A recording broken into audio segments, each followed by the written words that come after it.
Mane fa say ma PENDREAM TV. PENDREAM TV there osia dem yopo. Conflict between some CEOs and their employees. Okay. And that is why we are here. If you look at what is happening now, when the government came into office, there were certain appointments made, and some employees were against those appointments. Okay. One was Engineer Kingsley's appointment, for example. There were a lot of agitations. But I think now maybe some have accepted him, but others have not. Engineer Popena's appointment came with a lot of agitations against his appointment because there were these perceptions created that he belonged to the other party. Right. Even Engineer Makawa of GRIDCO, there was that suspicion that he belonged to the other side. So why did we allow other side to lead? So because of these conflicts, the conflict between management, especially top management and some of the employees, do not ensure effective operationalization of these institutions. And that's a major problem in the power sector. Are you suspecting a sabotage? Yes, I'll come to that. So sabotage, I think people say sabotage. I don't have any evidence, but it could be. And if there's going to be a sabotage, it could take three forms.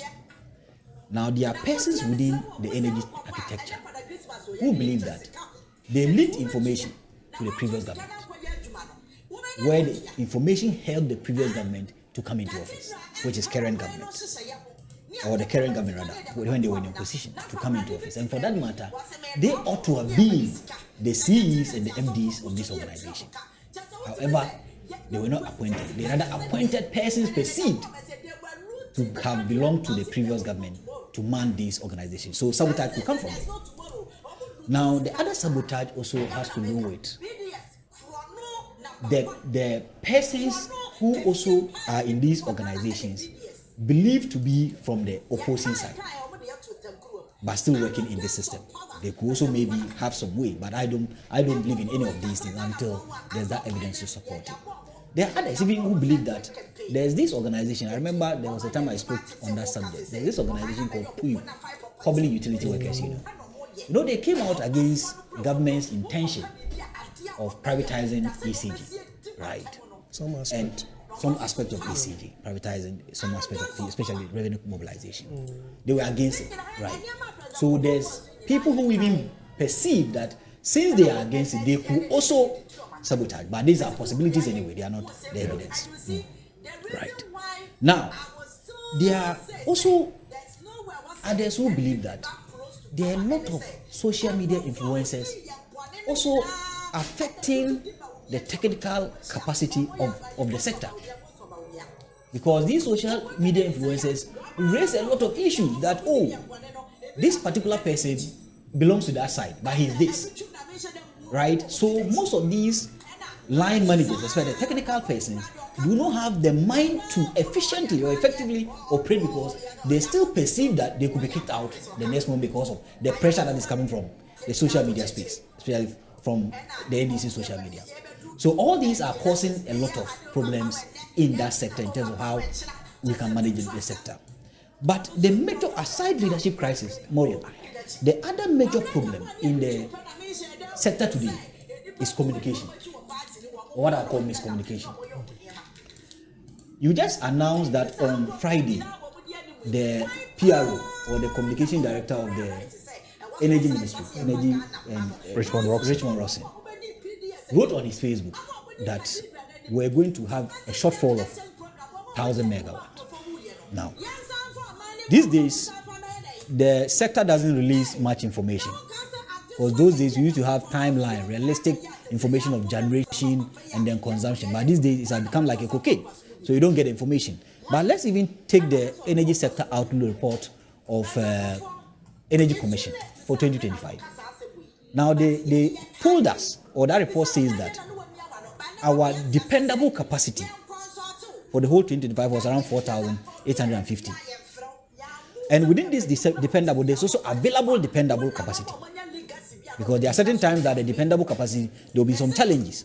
So you have to use available. So as of December, their projection was that as of December 2025, the available capacity was shortfall of about 200 megawatts. So it was around 4,600 megawatts of available dependable capacity. So assuming that is still today, that we have available dependable of 4,600 megawatts, and you are losing 1,000, what stops you from communicating to Ghanaians that we are losing 1,000, so let's prepare a schedule where Ghanaians will follow this schedule in terms of operating and planning their life? So it's about communicating. There's lack of communication from the ministry. So if you lose 1,000, it means that now you are available is around 3,600. So if your available is around 3,600, your peak demand today is 4,000. So it means you have shortfall about 400. And at any point in time, you even need a reserve margin of about 18%. So the reserve margin is not there, and there's also the shortfall of 400 based on your recent peak demand. Just communicate to us. That Charlie, we are in crisis. We are in Dumsor. So because we've shortfall 1,000 megawatts, which we don't know when we are going to finish or complete the revitalizing or revamping of it or retooling of it to bring it to stream, we are preparing a load management schedule to Ghanaians. So area A, today you get blackout. Area B, you get another blackout. You didn't even communicate to us, just telling us that we've lost 1,000. So losing 1,000 means that they'll be doing so. You get it. Before even the 1,000 he mentioned, there was another time they mentioned another distractions at Ghana Gas Company Limited, Atuabo Gas Processing Plant, with respect to its heat burner management system. Now that was also going to cause a shortfall in gas supply of about 150 million standard cubic feet of natural gas, what we call the SCAF. Now if you are going to lose 150 SCAF a day, it also means that mostly Asogli may not be able to operate because Asogli relies on natural gas. Yes. It also means that that village, I find it difficult mentioning it. Village in Kumasi, Angomasi or whatever. Okay. There's another power plant in Angomasi or something. There's a village like that. That village, that Angomasi power plant also relies on natural gas. So the moment you shut down Atuabo, maybe ENI may be able to support, but it also means that the plants that solely relies on natural gas may not get feedstock to operate. So you are losing there. On that particular day, the ministry should have communicated to us that due to the shutdown of Atuabo for maintenance or whatever they call it, we are going to have a schedule. So communication is key in all these things. I think the failure of the ministry to communicate the reality to us is also a major problem. Right. Now, we hear, we now know, more based on the data we have, we now know that there's a generation shortfall, which is the actual Dumsor. Now, beyond that, there's also another issue of poor planning. Did you see John Jinapur's media interaction with a cross-section of journalists when he visited the substation that got raised down by fire? No. Yes. That was on Saturday.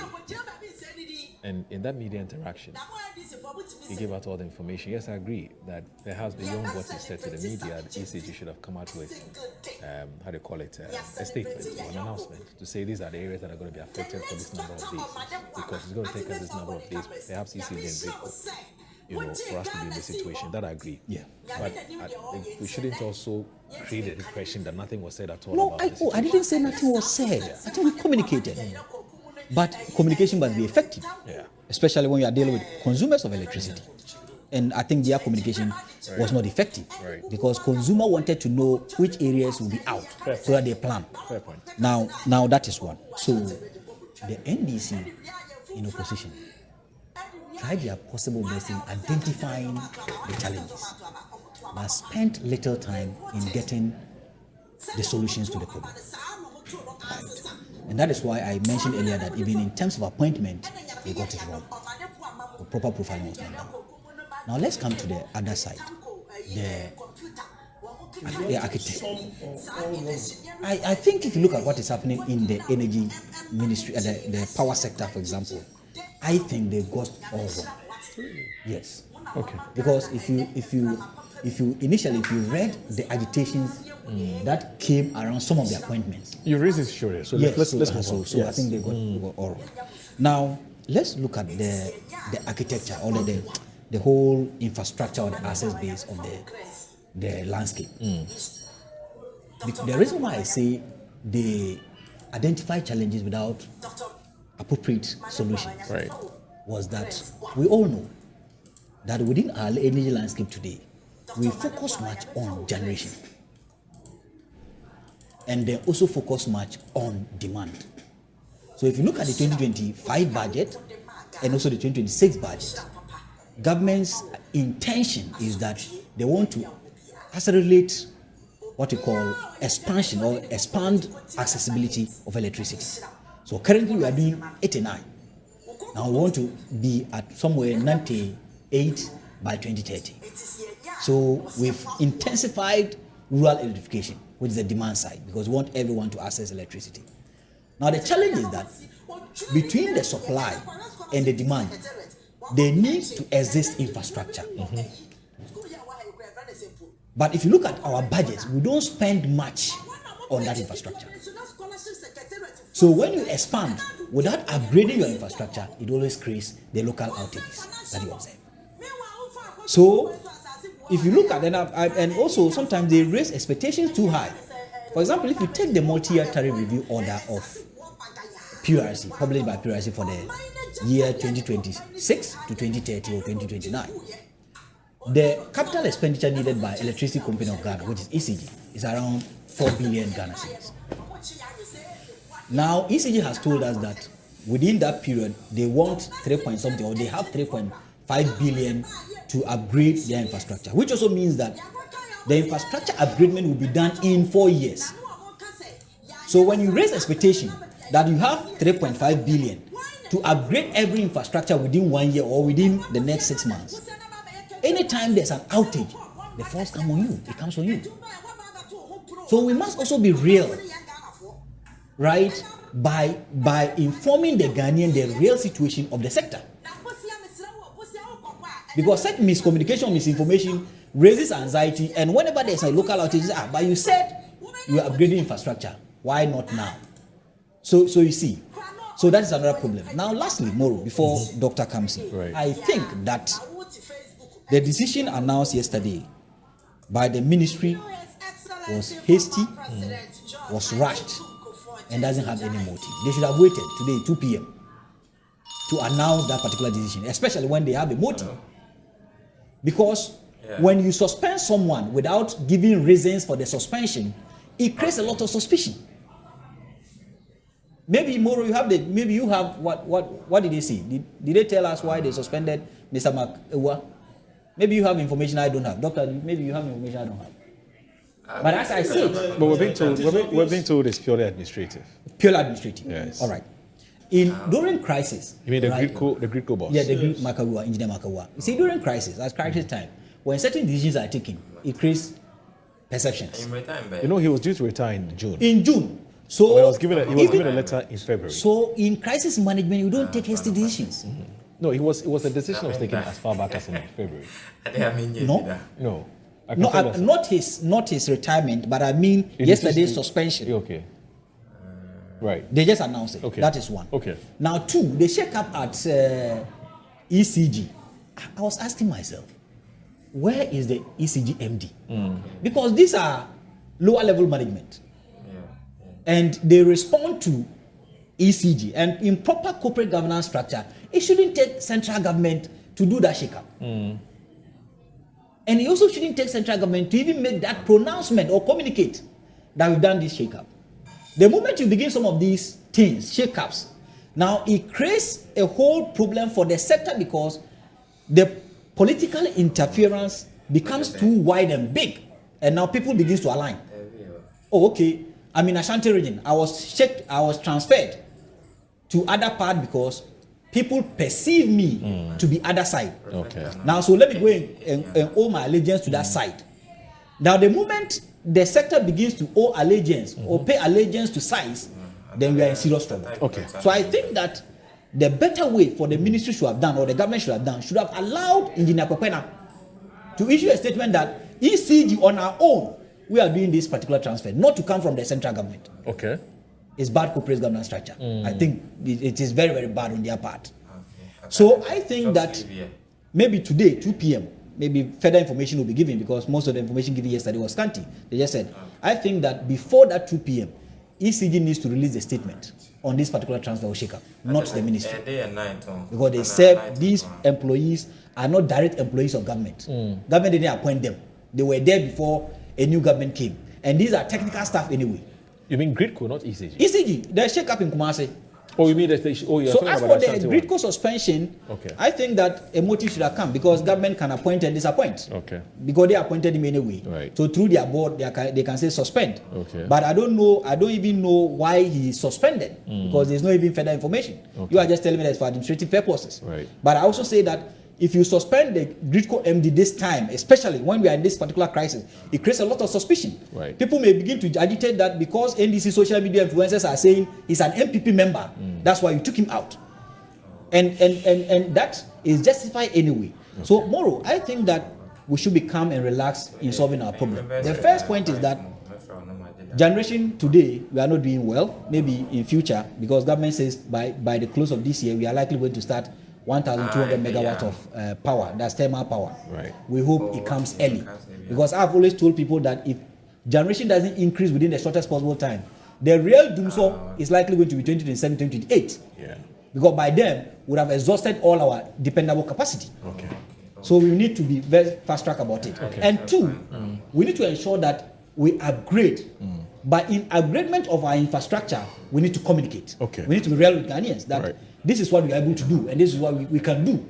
So areas that you may not get the light for now. Now, lastly, in terms of rural electrification, I was asking someone. We all know that the Volta transmission line from Volta region to O2, OT, is 69 kilovolts kV. Right.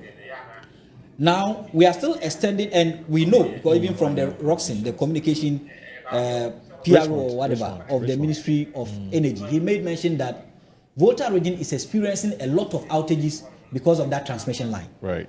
Because there's demand overload. Okay. So it is good, if not for political reason, for effective, efficient reason, it is good for us to tell them, our colleagues in Volta region or OT region, that we may not be able to extend electricity to rural areas. Okay. Even if you are going to do so, there is good we have upgrade solutions to these areas until we're able to upgrade the transmission line to 161 or 330 Okay. kV. Right. I'll get me. get I it. think that will help streamline some of these things than the way we rush things and communicate and miscommunicate and creating a lot of problems in the sector. Problems in the sector. I'm not an energy expert, Yes. and I wouldn't want to claim as such. But my brother seemed to have an insider information with respect to either GRIDCO or with respect to the sector. So I wouldn't want to. But what I can say is that over the period, we have been witnessing power shortfalls. And if you send your mind back to Mr. Rawlins's era, in the late 90s, they had to build the SABOTAGED thermal plant, of which I was just a young boy then, and I even worked with Sonatra over there. So I can say that with respect to the two main political parties that have enjoyed governance in this country, I think one has been able to add more generation than the other. And the very big thing that was built after Kosovo, right? The next big energy infrastructure is the SABOTAGED thermal plant. And then later on, you saw the, what's it called, the Atuambo gas plant, also under Professor Mills and Mr. Mahama. Now they are promising to build another 1,200 megawatts. That is equally good because I remember years back in the previous regime, it was all about excess energy capacity we are spending on. So I was asking internally, where is that excess energy? How come you are now having a generation gap? But you see, because we are growing, so obviously our energy demands will equal what? Grow. But how did all these things start? I heard that they were upgrading certain, because in my area, in Cape Coast, I suffer a lot of power fluctuation. It even affected my air conditioning. It spoiled, my VCR. It spoiled my fridge. I had to repair all these things. The bulbs in my room, because of power fluctuation, they're all gone, and you have to replace them with new ones. So when I had this, upgradement of plants, transformers, and everything, I was very happy, because I think that government is then being proactive, right? They wouldn't want to, wait till this transformers become worn out and then they would try. But so this upgradement was definitely going to lead to some kind of power cuts here and there. So I felt that was the case. Then, unfortunately, they are hit by another fire. That exacerbates the problem. Yeah. So I think it's a matter of communication. Okay. If indeed it was just a matter of upgradement of the transformers, then I think that is good. If it were to be Dumsor, I think we should have had the first threat from the IPPs. Right. Because if you remember, before the end of 2024, the Christmas, they threatened the previous government that if they don't make certain payment, definitely there's going to be some shortage. Yeah. And then the elections were done, a new government comes, and they were nearly hit. Yeah. And they had to do some realignment, engagement here and there. And then they have brought this levy, right, on the petrol, that they've been able to raise money to pay about $1.something billion to. So I've not heard the IPPs complaining. So that generational gap, fine. It is probably because, the demands are higher, and so we have to witness things of that nature. Okay. But they have been proactive, and that's the more reason why they want to install that 1,200. I asked my brother, he said they've not started. Okay. I hope they do, because that should mean that you are thinking ahead of time. But there is one issue that is happening in Cape Coast. Okay. And that is about the 24-hour economy market. Okay. Apparently, if you go to the Cape Coast metropolis, we have Kotokwaba market.